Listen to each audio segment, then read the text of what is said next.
Ya, Assalamualaikum warahmatullahi wabarakatuh. Kabar baik untuk hari ini, semoga teman-teman dalam keadaan sehat. Baik, kemarin kita sudah mulai bicara mulai dari gadai, kemudian hak hipotek kapal laut, hak tanggungan, sama ke fidusia. Nah, sekarang kita masuk ke jaminan resi gudang. Oke, kita mulai dari pengertian sih dari sistem resi gudang itu apa. Kita lihat di pasal 1 angka 1 Undang-Undang Nomor 9 Tahun 2011 perubahan terhadap Undang-Undang Nomor 9 Tahun 2006 tentang sistem resi gudang. Di sini dikatakan kalau sistem resi gudang di sini adalah kegiatan yang berkaitan dengan penerbitan, pengalihan, penjaminan, dan juga penyelesaian transaksi resi gudang. Dia merupakan salah satu instrumen penting dan efektif dalam sistem pembiayaan perdagangan. Dia juga dapat memfasilitasi pemberian kredit bagi dunia usaha dengan agunan inventory atau barang yang disimpan di dalam gudang. Dia juga bermanfaat dalam menstabilkan harga pasar ya dengan memfasilitasi cara penjualan yang dapat dilakukan sepanjang tahun. Kata kunci dari sistem resi gudang adalah tentang kelaikan gudangnya atau warehouse ability. Dan di sini secara umum pengertian dari resi gudang itu sendiri di pasal 1 angka 2 undang-undang yang tadi, resi gudang adalah dokumen bukti kepemilikan atas barang yang disimpan di gudang yang diterbitkan oleh pengelola gudang. Perbedaannya antara gadai dengan resi gudang, ya ketika bicara gadai, benda bergerak yang dapat dijadikan jaminan gadai jenisnya sangat luas ya, apapun benda bergerak. Ya istilahnya, ya nggak apapun sih, tapi istilahnya hampir semua benda bergerak asal dia bernilai bisa dijadikan sebagai jaminan. Sementara kalau untuk resi gudang itu jumlahnya terbatas, yaitu hanya dalam kaitannya barang-barang hasil pertanian, perkebunan, dan juga perikanan. Lalu kalau bedanya dengan fidusia itu ada di mana? Nah, kalau di dalam resi gudang, barang dagangan milik debitur di sini disimpan di gudang terakreditasi yang dikelola oleh pihak ketiga. Kalau fidusia itu kan jelas ya, kalau barangnya itu ada di tangan si debitur sendiri. Tapi kalau ini tidak. Ya, dalam sistem resi gudang ada surat bukti kepemilikan barang bernama resi gudang. Resi gudang tersebut dapat dialihkan, diperjualbelikan, atau dijadikan agunan kredit. Sementara dalam fidusia tidak ada surat bukti kepemilikan barang seperti resi gudang yang dapat dialihkan, diperjualbelikan, dan juga dijadikan agunan kredit. Kemudian jenis barang bergerak yang dapat dijadikan objek jaminan fidusia jelas jauh lebih banyak daripada jaminan resi gudang yang tadi sudah saya katakan terbatas hanya pada hasil perkebunan dan seterusnya. Oke, dasar hukum utamanya untuk jaminan resi gudang. Di sini teman-teman bisa lihat undang-undang tadi ya, nomor 9 tahun 2011 tentang yang dia perubahan dari undang-undang nomor 9 tahun 2006 tentang sistem resi gudang dan juga aturan pelaksanaannya. Yang lain turunannya teman-teman bisa lihat ada di PP 36 2007 tentang pelaksanaan dari undang-undang sistem resi gudang tadi, ada peraturan kepala Bapepti ya yang teknis dari sistem resi gudang, kemudian Permendak ya itu juga ada peraturan Menteri Perdagangan untuk seleksi lembaga pelaksana penjaminan resi gudang. Kemudian ada juga PP nomor 10 ya kaitannya 10 tahun 2014 dengan tata cara penetapan lembaga pelaksana penjaminan resi gudang. Kemudian PP nomor 70 2013 perubahan dari PP nomor 36 2007 untuk pelaksanaan Undang-Undang Nasi Gudang tadi, kemudian Permendak juga tentang perubahan atas peraturan perdagangan 2011 tentang barang yang dapat disimpan di dalam gudang penyelenggaraan sistem resi gudang. Ketentuan dari jaminan resi gudang. Satu, perjanjian hak jaminan merupakan perjanjian ikutan dari suatu perjanjian utang piutang yang menjadi perjanjian pokok. Jadi sama kayak kemarin sifatnya adalah asesorir ya teman-teman semua. Setiap resi gudang yang diterbitkan hanya dapat dibebani satu jaminan utang saja. Resi gudang yang dijadikan jaminan wajib diserahkan atau berada dalam kekuasaan kreditur selaku penerima jaminan. Oleh karena itu, apabila telah berada di tangan kreditur, penerima jaminan, resi gudang tersebut tidak mungkin lagi dijaminkan ulang ya. Kemudian penerima hak jaminan harus memberitahukan perjanjian pengikatan resi gudang sebagai hak jaminan kepada pusat registrasi dan pengelola gudang. Pemberitahuan ini memuat pula data pokok perjanjian pokok utang piutang yang mendasari timbulnya adanya jaminan resi gudang. Pemberitahuan tersebut akan mempermudah pusat registrasi dan pengelolaan gudang dalam rangka mencegah adanya penjaminan ganda ya, karena nggak boleh ya hanya pada satu aja, memantau peredaran resi gudang dan memberikan kepastian hukum tentang pihak yang berhak atas barang dalam hal terjadi yang namanya wan prestasi. Lalu kita masuk ke hak dan kewajiban dari para pihak dalam jaminan resi gudang. Oke, kita mulai dari hak dan kewajiban pemberi resi gudang. Haknya jelas, dia dapat pinjaman ya sebagai perjanjian pokok yang diikat dengan resi gudang. Kemudian bisa mendapatkan pemberitahuan jika akan dilakukan penjualan atas objek jaminan resi gudangnya tadi yang dia jaminkan. Berhak mendapatkan kembali resi gudang kalau udah selesai ya piutangnya atau utangnya sudah selesai. Kemudian kewajibannya apa? Wajib membuat akta jaminan resi gudang, wajib untuk melakukan pelunasan, wajib menyerahkan resi gudang ke penerima resi gudang, wajib membayar kekurangan yang belum terbayarkan jika memang setelah dieksekusi itu masih kurang dari utang yang dia pakai atau dia pinjamkan.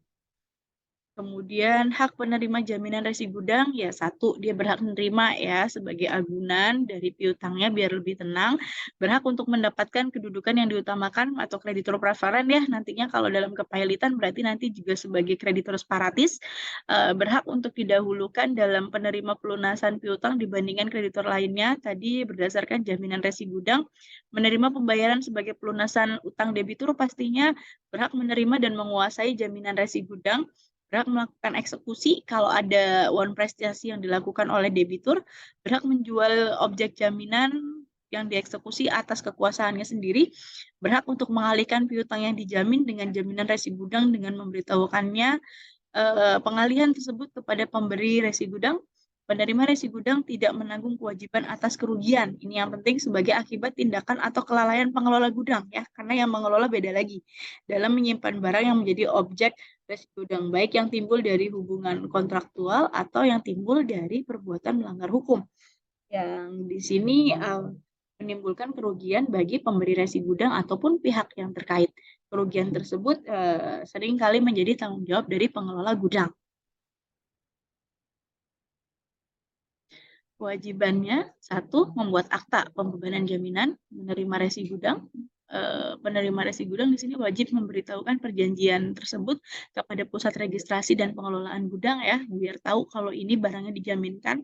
Wajib memberitahu pusat registrasi ya, jika jaminan ini nanti telah hapus, wajib mengembalikan kelebihan kalau setelah eksekusi itu lebih dari piutangnya. Dilarang memperjanjikan bahwa nanti penerima jaminan gudang akan menjadi pemilik dari objek jaminannya ya, apabila nanti si debiturnya wan prestasi. Kelembagaan dalam sistem resi gudang. Oke, teman-teman bisa lihat ya, di sini ada beberapa petani pemilik komoditas, kemudian komoditasnya apa, ini tinggal di nantinya ketika panen ditaruh di gudang umum, kemudian ada pusat registrasi yang diawasi badan pengawas, ya, kemudian nanti disertifikasi itu apa aja sih barangnya, sesuainya, dan kemudian biasanya dilengkapi asuransi. Nah, kalau sudah lengkap itu bisa dijadikan sebagai agunan yang ke bank ya buat minjem misalnya itu dengan adanya surat resi gudang tadi, atau bisa langsung ke pasar lelang bursa kaitannya dengan komoditas yang dia miliki. Kemudian ada Bapepti, ya di sini badan pengawasnya, Badan Pengawas Perdagangan Berjangka Komoditi, ya bertugas melakukan pembinaan, pengaturan dan pengawasan terhadap kegiatan yang berkaitan dengan sertifikat resi gudang. Ya, badan ini juga memberi persetujuan kepada pengelola gudang, LPK dan juga pusat registrasi.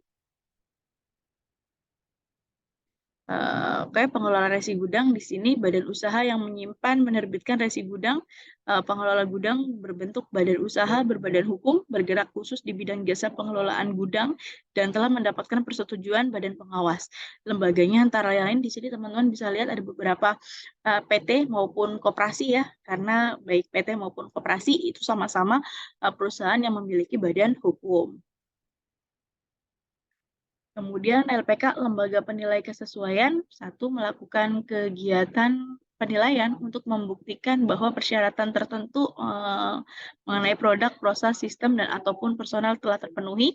Kemudian kegiatan penilaian kesesuaian dengan sertifikat resi gudang dilakukan oleh LPK yang telah mendapat persetujuan dari badan pengawas. Di sini mencakup ada lembaga inspeksi, laboratorium penguji, dan lembaga sertifikasi sistem mutu. Syarat untuk mendapat persetujuan sebagai LPK diantaranya ya dia telah terakreditasi lah ya, dan mendapat surat rekomendasi dari Dirjen Pengembangan Mutu bareng Kemendak. Kemudian lembaga LPK di sini mulai dari inspeksi gudang, di sini ada 2 PT ya, kemudian uji mutu komoditi, di sini teman-teman juga lihat beberapa perusahaannya, dan juga ada sertifikasi manajemen mutu yang dikeluarkan oleh PT-PT ini. Pusat registrasi, sebuah badan usaha yang dia melakukan penatausahaan resi gudang. Ya, tugas pusat registrasi, aktivitas pencatatan, penyimpanan, pengalihan, pembebanan hak jaminan, pelaporan, serta penyediaan sistem informasi jaringan informasi.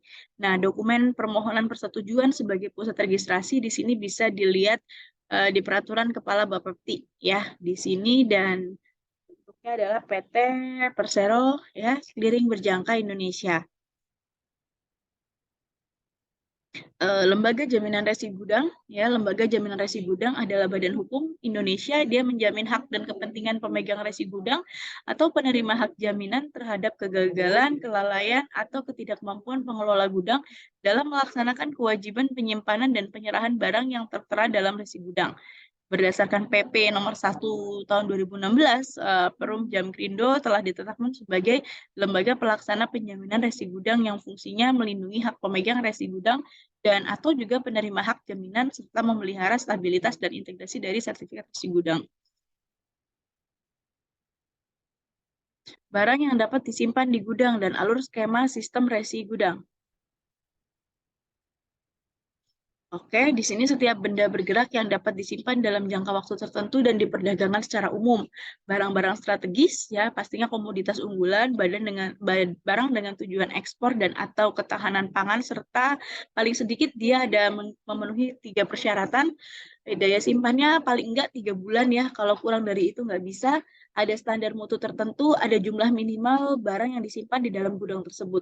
Di Permendak di sini yang masuk mulai dari gabah, beras, jagung, kopi, kakao, lada, karet, rumput laut, rotan, garam, gambir teh, kopra, dan timah.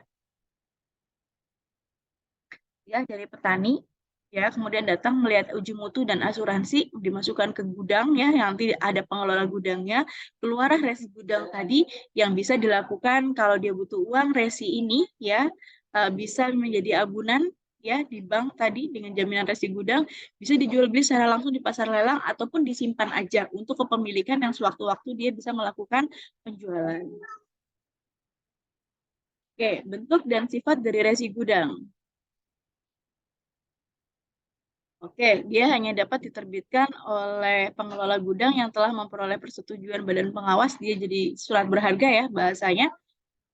Diterbitkan oleh bank, lembaga keuangan non-bank, dan pedagang berjangka udah mendapat persetujuan dari badan pengawas. Pedagang berjangka di sini adalah badan yang telah terdaftar di badan pengawas. Yang lebih jelasnya sebentar saya geser dulu. Yang hanya bisa di sini pedagang berjangka adalah badan usaha yang telah terdaftar di badan pengawas yang hanya berhak melakukan transaksi untuk diri sendiri atau kelompok usahanya. Derivatif dari resi gudang adalah turunan resi gudang yang dapat berupa kontrak berjangka resi gudang, opsi atas resi gudang, indeks atas resi gudang, surat berharga diskonto resi gudang, unit resi gudang, atau derivatif lainnya dari resi gudang sebagai instrumen keuangan. Resi gudang dan derivatif resi gudang bisa diterbitkan dalam bentuk warkat ataupun tanpa warkat. Resi gudang dengan warkat di sini bisa dikatakan surat berharga yang kepemilikannya berupa sertifikat baik atas nama maupun atas perintah. Yang tanpa warkat di sini adalah surat berharga yang kepemilikannya dicatat secara elektronik. Penatausahaan resi gudang dan derivatif resi gudang dilaksanakan oleh pusat registrasi yang mendapat persetujuan dari badan pengawas. Kegiatan pusat registrasi dapat dilakukan oleh lembaga clearing berjangka yang dibentuk berdasarkan Undang-Undang Nomor 32 Tahun 97 tentang perdagangan berjangka komoditi ataupun badan usaha lain yang khusus dibentuk untuk itu memenuhi persyaratan yang ditetapkan oleh pemerintah. Penatausahaan oleh pusat registrasi mempunyai tujuan agar peredaran, pengalihan, serta penjaminan resi gudang dan derivatif resi gudang baik yang warkat maupun tanpa warkat dapat dipantau oleh pusat registrasi sehingga memberikan kepastian hukum bagi pemegang resi gudang dan kreditur. Badan pengawas di sini menetapkan pusat registrasi untuk melakukan penatausahaan resi gudang meliputi derivatif resi gudang yang meliputi pencatatan, penyimpanan, pemindahbukukan, kepemilikan, pembebanan hak jaminan, pelaporan, serta penyelidikan sistem jaringan.